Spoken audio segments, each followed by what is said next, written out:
میں نے دعا مانگنے کا طریقہ اپنی بیوی سے سیکھا۔ حضرت وہ کس طرح؟ فرمانے لگے میری بیوی نے نا مجھے کوئی کام بتایا، کچھ پیسوں کی ضرورت کے لیے کہا، تو میں نے اسے کہا کہ بھئی ابھی میرے پاس نہیں ہے، کچھ دنوں میں آتے ہیں تو میں دے دوں گا۔ عورتوں کی عادت ہوتی ہے وہ بار بار یاد کراتی ہیں۔ 2-4 دنوں کے بعد پھر اس نے کہا حضرت وہ میں نے کہا تھا کچھ پیسے، میں نے اسے کہا کہ ابھی میرے پاس نہیں ہے، کچھ دنوں میں ملتے ہیں تو میں تمہیں دے دوں گا۔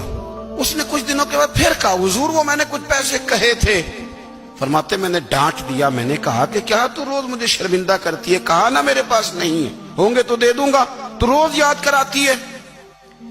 فرماتے ہیں اس نے پہلے تو میری ڈانٹ کو سہا، پھر میرے سخت جملوں نے اس کی آنکھوں میں آنسو پیدا کر دیے، پھر اس نے اپنے آنچل میں اپنے اس دکھ کو سمیٹا، اور پھر اس نے ایک جملہ کہا تو میں رو پڑا اور مجھے اپنے رب سے مانگنے کا طریقہ آ گیا۔